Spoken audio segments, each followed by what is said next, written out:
A cold night in São Paulo. It was a cold night in São Paulo when Marina felt her heart race as she saw Ricardo approaching her on the sidewalk. Her hands shook as she pretended to browse a storefront window, but she knew he had seen her. He always found her.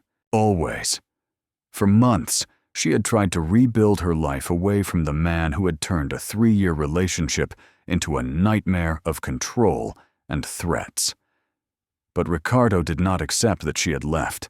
That night, dressed in the same black coat he wore when he followed her to work, he walked determinedly toward her. With that look Marina knew all too well. The look that said she would pay dearly for having left him. Her stomach turned when she realized there was no way out. The street was empty, the shops were beginning to close, and she was alone once again in front of the man who swore to love her, but who only knew how to imprison her. Marina, a 26-year-old woman who worked as a nurse in a public hospital, never imagined her life would turn into a constant escape. Ricardo was not just possessive, he was dangerous. He had already broken her cell phone twice, torn her clothes, and shouted in the middle of the street that she was nothing without him. He had once locked her inside the house for an entire weekend, controlling every call, every message, every minute of her existence. When she finally found the courage to leave, Marina thought she would have peace, but she was mistaken. He appeared at the hospital, at her mother's house, at the supermarket, everywhere, always with that cruel smile, saying she was still his, that she would always be his, and that no one else would love her. And that night, seeing him approach with firm steps and clenched fists, Marina knew she had to do something desperate, or she would finally be completely destroyed. It was then that she saw the man standing on the corner, tall, wearing an impeccable suit, even at that late hour. He spoke on the phone with a posture that radiated authority. His dark hair was perfectly combed, and even from afar, it was clear he was no ordinary man. Something in his dark eyes, in the way he observed the street with calculated attention, suggested he was someone used to being in control. Marina did not think, did not calculate. She simply acted, moved by the pure panic rising in her throat. She ran to him and grabbed his hand tightly, her cold fingers entwining with his, while her eyes pleaded silently for help. The man interrupted his call immediately, his expression shifting from surprise to something much more intense as he noticed the terror etched on Marina's face. And before she could explain, before she could even breathe, Ricardo was already there, a few meters away, his face contorting in anger as he saw Marina holding another man's hand. Guys, if you're enjoying this story, subscribe to the channel and hit the bell so you don't miss any exciting narratives like this. Your subscription makes all the difference. Ricardo stopped 3 steps away, his eyes darting from Marina to the stranger and back to her. His voice came out harsh, full of poorly veiled threats. "Who is this, Marina? Who is this guy? Are you cheating on me now? Is that why you ran away from me?" The poison in his words made Marina shudder, but she kept her hand firmly intertwined with the stranger's, as if that touch were her only anchor to reality. The man beside her, however, showed no fear. He simply watched Ricardo with those dark, impenetrable eyes, his posture relaxed but alert, like a predator evaluating prey. When he finally spoke, his voice was low and controlled, but it carried a weight that made the air around him seem denser. "I think the girl doesn't want to talk to you. It would be better if you left." Ricardo's laugh was bitter and dangerous. He took a step forward, puffing out his chest in a pathetic display of masculinity. "You don't know who you're talking to, man. This woman is mine. We're just going through a difficult time, but she always comes back. They always come back. So why don't you let go of her hand and mind your own business before I teach you some manners?" Marina felt tears burn in her eyes as she heard those words. Ricardo's arrogant certainty that she was his property, that she would always return to be controlled and diminished. but the stranger's hand gently squeezed hers, a silent gesture of protection that made her feel something she hadn't felt in a long time. Security. The man took a step forward, subtly placing himself between Marina and Ricardo, and when he spoke again, his voice was pure ice. "She's not yours. She belongs to no one but herself. And you're going to turn around and leave now, while you can still do it on your own 2 feet." Something in the way he said those words, something in the silent power emanating from him, made Ricardo hesitate. His eyes scanned the man from head to toe, noticing details Marina hadn't: the very expensive watch on his wrist, the perfect cut of the suit, which likely cost more than Ricardo's car, and especially the way 2 men emerged from the shadows behind him, both dressed in black, both with expressions that made it clear that violence was not foreign to them. Ricardo turned visibly pale, his bravado melting like ice under the sun. Who are you?" But the man just smiled, a cold smile that didn't reach his eyes. "Someone you definitely don't want to get to know better. Now go away and stay away from this woman. Never again." And Ricardo left, tripping over his own feet in his hurry to get out of there, looking back from time to time as if he couldn't believe he was actually running away, yet unable to do anything else in the face of that intimidating presence. When Ricardo disappeared around the corner, Marina finally let out the breath she didn't even know she was holding. Her legs were shaking so much she had to lean against the jewelry store wall to keep from falling. The man turned to her, and for the first time, Marina saw something beyond hardness in his eyes. There was genuine concern. "Are you okay?" His voice was completely different now, soft and careful, as if he were afraid of scaring her. Marina felt it, and tears finally flowed down her face. All the fear and tension of the last few months poured out at once. "I'm sorry," she whispered, her voice breaking. "I didn't know what to do. He's been chasing me for months. I just needed him to stop." The man took a handkerchief from his pocket and offered it to her with a kindness that completely contrasted with the coldness he had shown moments before. "You don't have to apologize for seeking protection," he said. "What's your name?" Marina wiped her tears and looked him in the eye, still processing what had just happened. "Marina," she replied. "Marina Santos." The man extended his hand formally, as if they were in a business meeting and not on a dark street after a tense confrontation. "Dante," he said simply. "Dante Ferretti. And before you ask, yes, I can guarantee that man will not bother you anymore. I have resources for that." There was something in the way he said resources that made Marina realize she was facing someone powerful, someone used to solving problems in ways she probably didn't want to know. But at that moment, exhausted and terrified, she didn't care. All that mattered was that for the first time in months, she felt protected. "Do you have a place to go?" Dante asked, his voice full of genuine concern. "Somewhere safe, I mean." Marina hesitated. She was living in a small rented apartment, but Ricardo had already discovered the address. No place seemed truly safe. Seeing the hesitation in her eyes, Dante made a decision. "Come," he said, gesturing to the luxurious black car parked nearby. "I'll take you to a place where you can stay tonight without fear. Tomorrow, we'll talk about a more permanent solution to your problem." Marina knew she shouldn't trust him, that accepting the help of a complete stranger was madness. But something about this man made her trust him. Maybe it was the way he had placed himself between her and Ricardo without blinking, or the genuine concern in his eyes, or simply the fact that she was too tired to be afraid. She accepted.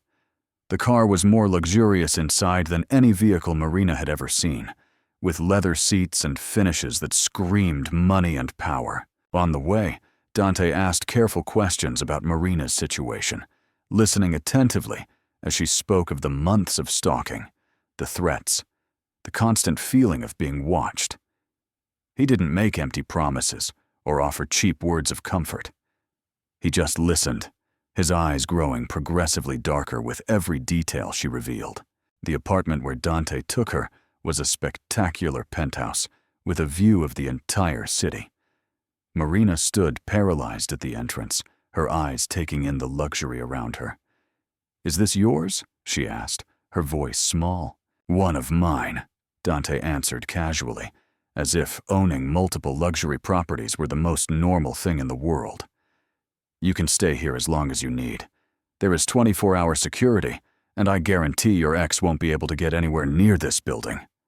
Marina turned to him, confusion and gratitude mixing in her expression. "Why are you doing this for me? You don't even know me." Dante remained silent for a long time, something painful briefly passing through his eyes before disappearing. "Let's say I understand what it's like to be trapped in a situation from which escape seems impossible," he said softly, "and that I have the means to help. It would be wrong not to do it." That night, Marina slept for the first time in months, without jumping at every noise, without compulsively checking the locks, without the constant fear that Ricardo would appear. She woke up with the sun streaming through the huge windows, and for a blessed moment, forgot where she was. Then everything came back.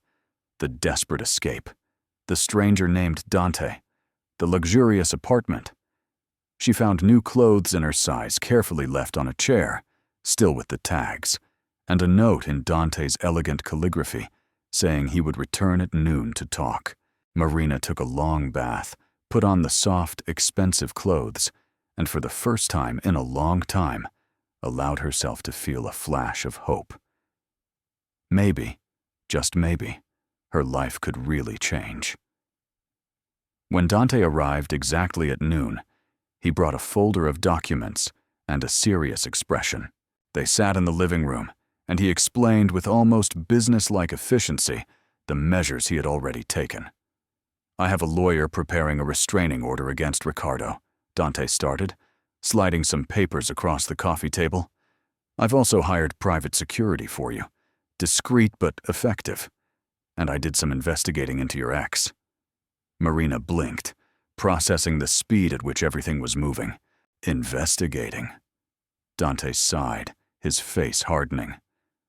"Ricardo Mendez, 32 years old, manager at a car dealership, a history of 3 domestic violence complaints from previous relationships, all withdrawn by the victims before going to trial." Marina felt nausea rise in her throat. 3. There were others before her, other women he had terrorized.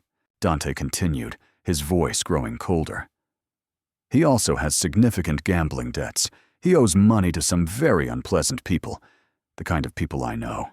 Marina looked at him, truly seeing him for the first time. "Who are you, Dante?" she asked softly. "Really?" Dante remained silent for a long time. Then he sighed. "My family is in what you could call the import and export business," he said carefully. "But we also have other interests, less conventional. Marina, I'm not a good man in the traditional sense. I have power, I have resources, and I have connections that most people would prefer not to have. But I also have my own codes, my own principles. And one of them is that men who hurt women deserve to learn a very painful lesson." Marina should have been scared. The implications of what he was saying were clear. He wasn't just talking about legitimate business, but instead of fear, she felt a strange sense of security. Here was a man with real power, not Ricardo's empty threats and cowardly violence, but real, controlled power. "You're saying it's dangerous," she said slowly, "but you protected me. Why?" Dante leaned forward, his eyes fixed on hers. "Because power without purpose is empty, Marina. Because I saw a terrified woman asking for help, and I had the means to offer it. And because—" He hesitated, searching for the right words. "Because my own mother was in your position once. My father was not a good man in his early years. It took a long time and a lot of pain for him to learn to be different. I saw the terror in her eyes. I saw how she shrank away, And I swore that when I grew up and had power, I would never allow another woman to feel that way if I could avoid it. Marina felt tears burn in her eyes again, but this time they weren't from fear or despair. They were from something she could barely name, a mixture of relief and gratitude, and also something else, something dangerous that she wasn't ready to examine closely. The following weeks were surreal. Marina continued to work at the hospital, but now there was always a discreet man waiting for her shift to end, ensuring she arrived home safely. Ricardo tried to approach her twice, once in the hospital parking lot and another time near her new apartment, which Dante had insisted on providing in a building with better security. Both times he was intercepted, before he even got close to her, by silent, efficient men who didn't need to use violence to make the message clear. He was not welcome. Marina later learned through Dante that Ricardo had been visited at his home by some associates who made it very clear that continuing to stalk her would be extremely harmful to his health. Apparently, the fact that Ricardo owed money to people connected to Dante's organization made the message particularly persuasive. He stopped following her completely after that conversation. But something else was happening, something Marina hadn't anticipated. Dante began to visit her regularly, initially under the pretext of checking if she was well, if she needed anything, if she felt safe. But the visits became longer, the conversations deeper. They talked about everything, about Marina's difficult childhood in a poor neighborhood, about how she struggled to become a nurse, about the patients who touched her deeply. Dante, in turn, shared carefully edited stories from his own life, about growing up in a family where power and danger were part of everyday life, about the responsibilities he carried, about the loneliness of living in a world where trust was a rare currency. Marina discovered that beneath the intimidating facade was a deeply lonely man, someone who had seen and done things that haunted him, but who still kept fragments of kindness carefully guarded. One night, nearly 2 months after their meeting on the street, Dante appeared at Marina's apartment without warning. She opened the door and immediately realized something was wrong. There was blood on his shirt, just a few drops, but enough to make Marina's heart skip. "What happened?" she asked, pulling him inside. Dante tried to smile, but the expression didn't reach his eyes. "Just business.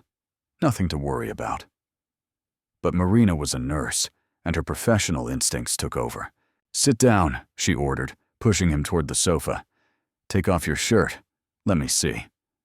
For a moment, Dante seemed ready to argue, but then he simply obeyed. There was an ugly cut on his shoulder, not deep enough to need stitches, but it definitely needed to be cleaned and bandaged. Marina worked in silence, her skillful hands cleaning the wound with a tenderness that contrasted with the firmness of her movements. "Are you going to tell me what happened?" she asked gently, as she applied antiseptic. Dante closed his eyes, his jaw tense. "There was a dispute," he finally said. "About territory, about respect, about things that don't matter as much as they should. I resolved it, but not without conflict." Marina finished bandaging the wound and sat next to him, her hand touching his. "You could have died," she said, her voice trembling. Dante opened his eyes and looked at her, and there was a vulnerability there Marina had never seen before.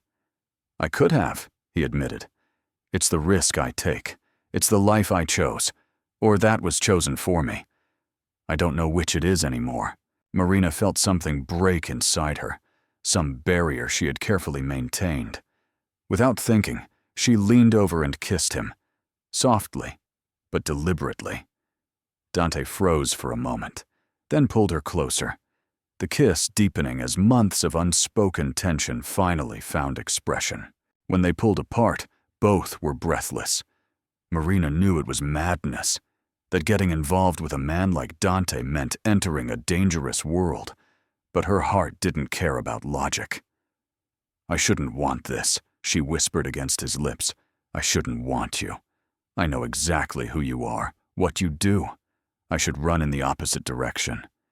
Dante held her face between his hands, his thumbs caressing her cheeks. You should, he agreed, his voice hoarse. I am dangerous, Marina. My life is dangerous. People around me get hurt. I don't want you to be one of them anymore. But even as he said it, he didn't let her go, and Marina didn't move away.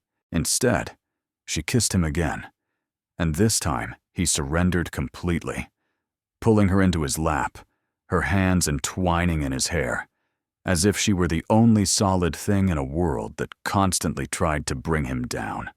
What do you think of this twist? Her running away from a toxic relationship and finding protection in the arms of a dangerous man? Comment below on what you think about this situation. The following months were intense and complicated. Marina and Dante tried to keep their relationship a secret initially, but it was impossible to hide the connection between them. Dante's family, an extensive network of uncles, cousins, and associates, quickly found out about Marina. There was resistance, of course. A common nurse was not the type of woman they expected the heir of the Ferretti organization to choose. But Dante made it very clear that Marina was not up for discussion. She stayed, or he left. Her position was non-negotiable. Marina, in turn, had to confront her own family with the truth about who Dante was. Her mother was initially horrified, begging Marina to stay away from that dangerous man. But when she saw how Dante treated her daughter, with a reverence and protection that bordered on devotional, and when she saw how Marina's eyes shone in a way they hadn't for years, she slowly began to accept. Marina's life changed in ways she could never have imagined. She continued to work at the hospital, insisting on it despite Dante's security concerns. But now she arrived in a car with a driver and discreet security. She still lived modestly, refusing most of the luxuries Dante tried to offer, except those related to her safety. But what really changed was the feeling of freedom. For the first time since she met Ricardo, Marina could walk down the street without constantly looking over her shoulder. She could make plans for the future without the constant fear of being stopped. Ricardo had completely disappeared from her life, and Marina knew, through casual comments, that he had moved to another state, apparently deciding that starting over far from São Paulo was his best option to stay alive and in one piece. But not everything was a fairy tale. Dante had enemies, and by extension, so did Marina. There was a kidnapping attempt that was foiled by Dante's security, an incident that left her shaking for days. There were veiled threats from rival families, trying to use Marina as a point of pressure. And there were moments when Dante came home with blood that wasn't his, with that distant look that said he had done things that would haunt her if she knew the details. Marina had to make the conscious decision to love a man whose hands were not clean, whose power came from dark places, but who was kind, protective, and surprisingly vulnerable with her. It was a difficult line to walk, reconciling the man she knew with the man the world saw. But the more time they spent together, the more Marina understood that people were rarely just one thing. Dante was dangerous, yes, but he was also the man who stayed awake all night when she was sick, who memorized how she liked her coffee, and who anonymously donated an absurd amount of money to the hospital where she worked without ever mentioning it to her. It was 6 months after that night on the street when everything finally exploded. Marina was leaving the hospital after a particularly exhausting shift when she saw Ricardo standing in the parking lot. Her heart froze. He was different. Thinner, with deep-set eyes and a desperate look that scared her more than his anger used to. The security guards moved immediately, but Marina raised her hand, stopping them. There was something about Ricardo's posture that wasn't threatening. It was defeated. She approached cautiously, keeping a safe distance. "What do you want, Ricardo?" Her voice was firm, without the tremor of fear it used to have. Ricardo looked at her, and there were tears in his eyes. "I just wanted to apologize, Marina. Truly. I ruined everything. I ruined you. I ruined my life. Since I left, everything crumbled. I lost my job. My family won't talk to me anymore. And I finally understood the monster I had become. Marina watched him, looking for signs of manipulation. But all she saw was genuine regret and despair. You terrified me, Ricardo, she said softly. For months, I questioned my sanity, my worth. You made me feel small and constantly afraid. You almost destroyed who I was. Ricardo sighed, tears flowing freely down his face. I know, and I will carry that for the rest of my life. I don't expect your forgiveness, nor do I deserve it. I just wanted you to know that it was my fault, never yours. You were amazing, and I was weak and scared, and I took it out on you. And I'm in therapy now, trying to understand why I hurt the people I should protect, trying to be better, even if it's too late for us. Marina felt something loosen in her chest, something she didn't even know she was holding. It wasn't forgiveness, not exactly, but it was the closure she didn't know she needed. I hope you can do it, Ricardo, she said honestly. I hope you become the man you should have been, but far away from me. Our story is over, and I'm finally happy. Ricardo nodded, accepting her words. Is he good to you? He suddenly asked. This guy, Dante? Marina didn't hesitate. He's everything you never were. He protects me without imprisoning me. He strengthens me without diminishing me. And yes, he's dangerous, but never to me, always for me. Ricardo smiled sadly. Well, you deserve it. You deserve to be happy. And then, without another word, he turned and left, and Marina knew it was the last time she would ever see him. The security guards came over, worried, but she told them she was fine, and she was. For the first time since she met Ricardo, she was completely fine. He had become only a painful memory, no longer a constant and threatening presence. When she got home, Dante was waiting, and she threw herself into his arms, telling him everything. He held her tight, relieved. And that night, they talked seriously about the future. Dante had a proposal. There was a chance for him to gradually move away from the most dangerous aspects of the family business and focus on the legitimate businesses that were growing. It would take time, maybe years, but it was possible. He wanted to do that, he confessed, because he wanted a life where Marina didn't have to constantly worry about her safety, where maybe one day they could have a family without the constant weight of danger. Marina felt her heart swell with love for this man who was willing to change his entire world for her. She didn't ask him to become someone he wasn't. She didn't demand that he completely abandon his family or his commitments. But the fact that he was willing to try, to seek a different path, meant everything.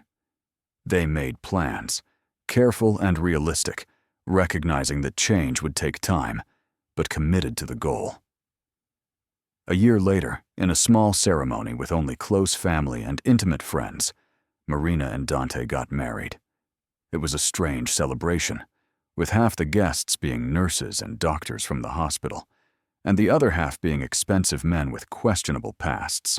But somehow, it worked. Marina's mother cried tears of happiness when she saw her radiant daughter. Dante's mother, an elegant woman who had survived her own demons, hugged Marina and whispered that she had saved her son from a much darker path. And when Dante slipped the ring onto Marina's finger, when he kissed her under the enthusiastic applause of that improbable gathering, Marina thought of the night she had desperately grabbed a stranger's hand on the street. She didn't know then that she was holding the hand of the man who would completely change her life, who would protect her fiercely while letting her be exactly who she was, who would love every part of her with an intensity that bordered on reverence. Life was not perfect. Dante still had dangerous responsibilities, though he was gradually moving away from them. There were still occasional threats, still nights when Marina worried when he arrived late. But there were also morning jokes over coffee, plans for the future, and discussions about where to travel on their next vacation. There was the way Dante looked at her as if she were the most precious thing in the world, and the way Marina had learned to see beyond the intimidating facade to the profoundly good man hidden beneath layers of protection and power. They had found a delicate balance, two completely different worlds colliding and somehow creating something beautiful in the process. Marina continued her work at the hospital, now as a nursing coordinator, using her position to implement changes that benefited the most vulnerable patients.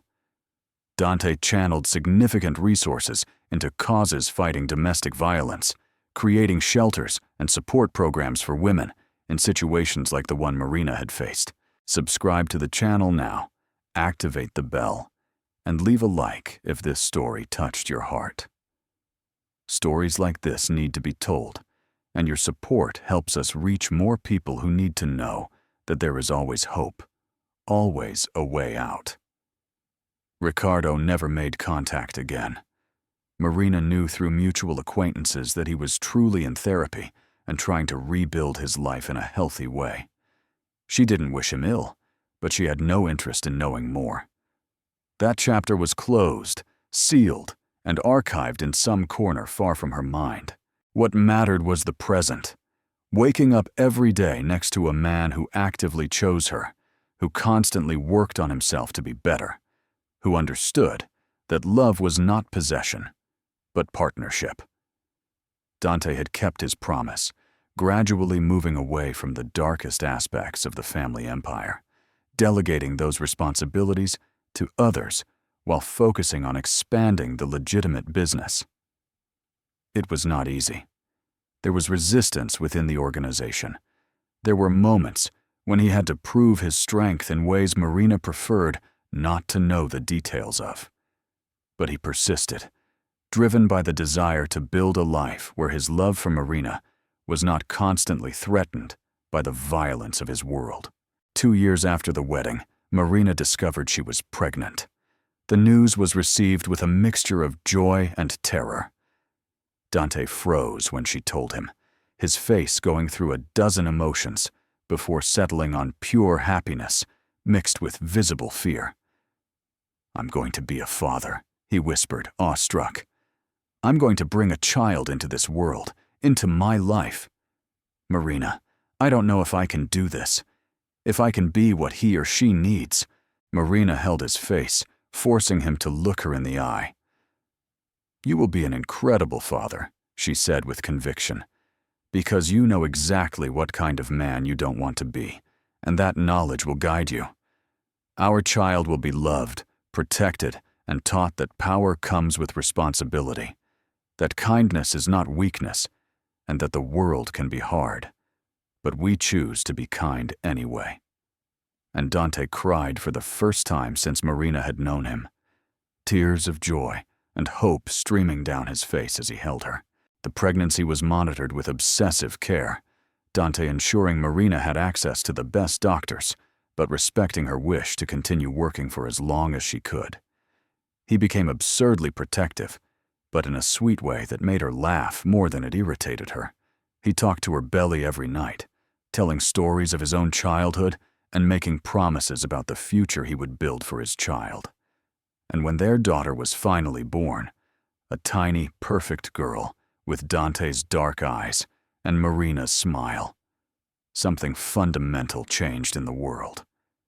Dante held that little being, tears flowing freely, as he made a silent vow that his daughter would grow up in a better world than he had, that she would never know the fear or violence that had defined so much of his own life, and that she would be free to choose her own path.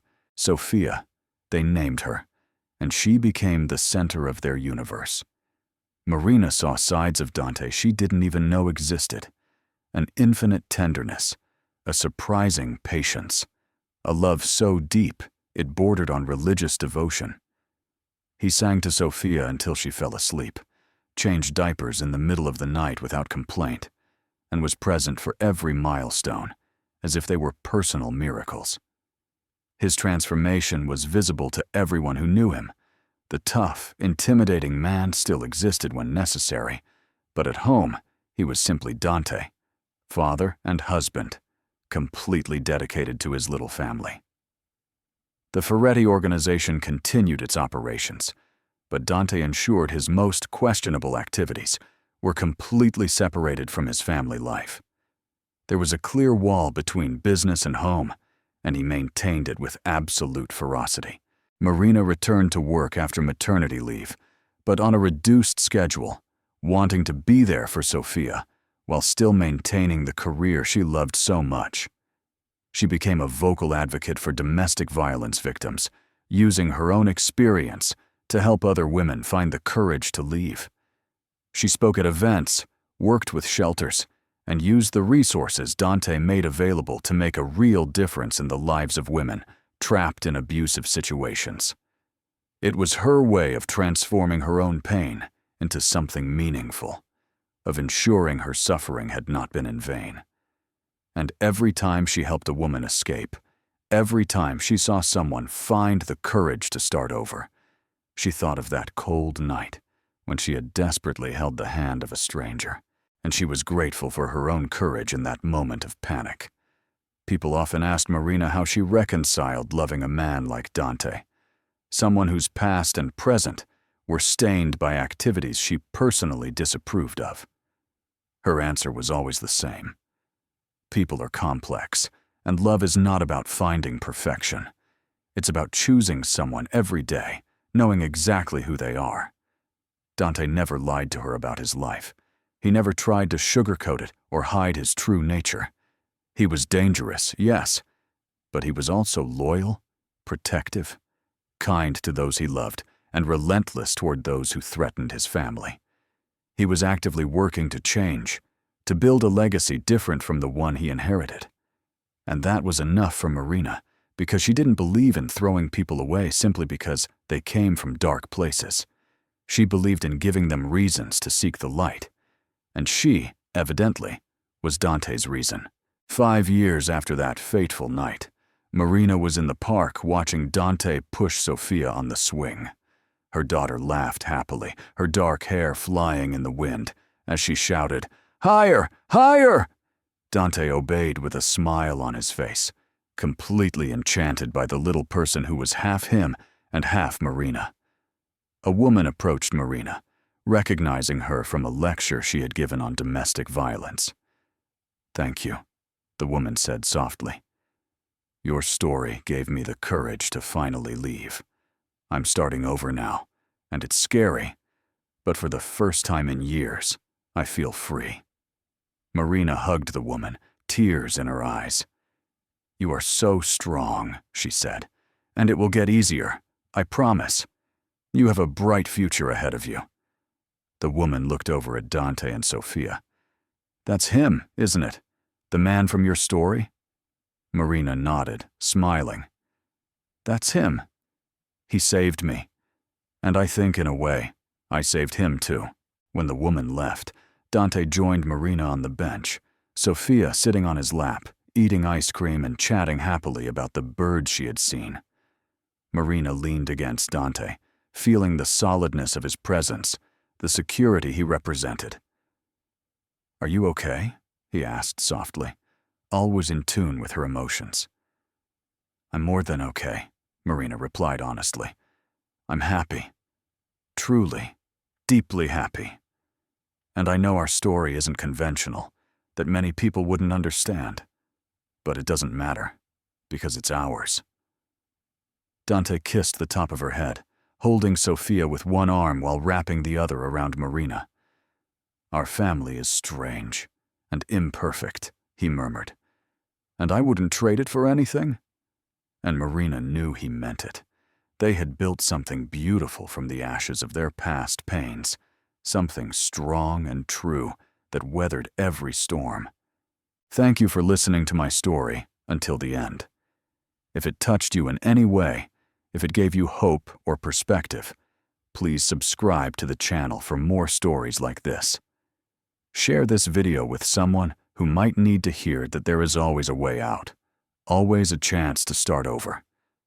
Leave a like to help other people find this message. And if you want to support this work even further, and have access to exclusive videos and benefits, check out our members area. Your story of pain can become a story of strength. I am living proof of that. Never give up on seeking the happiness you deserve.